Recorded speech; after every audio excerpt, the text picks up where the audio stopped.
The world changes a lot over a lifetime, but for many of us, one thing has remained the same. For 70 years, you could always find John Law's Golden Tonsils on the radio. Until now.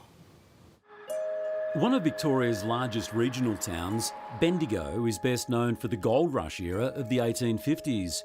But there was another discovery in Bendigo back in the 1950s.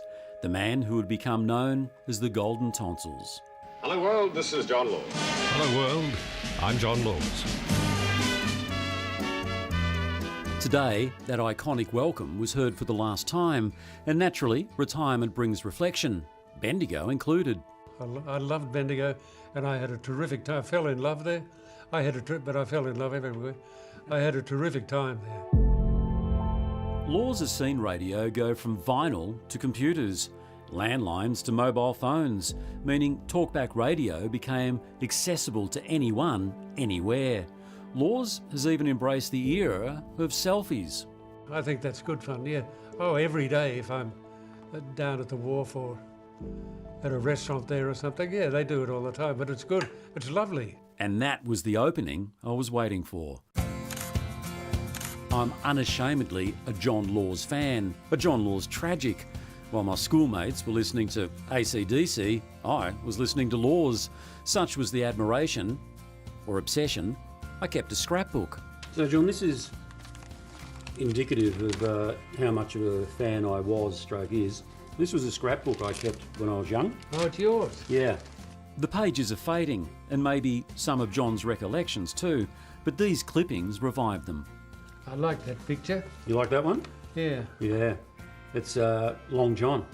Well, what do they say there? Angry John. Yeah, I must have been angry about something.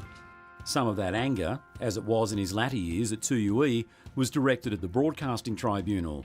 He ran foul of the body in his 2UW days, accused of causing a run on the St George Building Society. That one obviously was the Building Society? Yeah, that was a lot of bullshit. Yeah, the St George Building Society. Yeah. Yeah.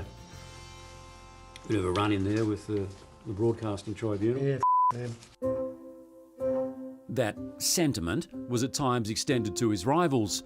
His feuds were the stuff of legend, Bob Rogers included. It wasn't really a feud, we simply had a difference of opinion.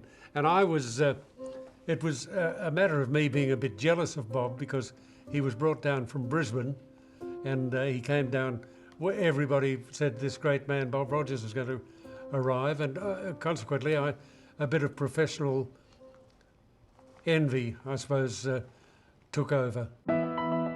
If they ever make a movie of Laws's life, he might insist on playing himself, reprising those acting days which included Skippy. You could search the world over, you wouldn't find a better place than this. You take it from honest Jack Jamison. He also had a starring role in the 1971 cult classic, The Nickel Queen, in which Laws played a hippie.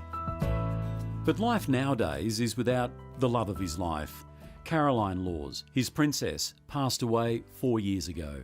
What's the hardest part, John? Really, living in an empty house, in a big, big, big empty house. John Laws isn't completely lonely. There's family and there's friends. His best friend is his PA of almost 30 years, Jodie Borgo. He's the real deal. Good or bad, you never know whether you've got John Laws or Attila the Hun. You'd know pretty early in the piece though, wouldn't you? Yeah, very much. Yeah, which one we got today? The good one, I'd say. Oh, no, the good one today. As of today, John Laws will no longer be heard on radio. 71 years, ending in the most simplistic of ways. What do? I say goodbye.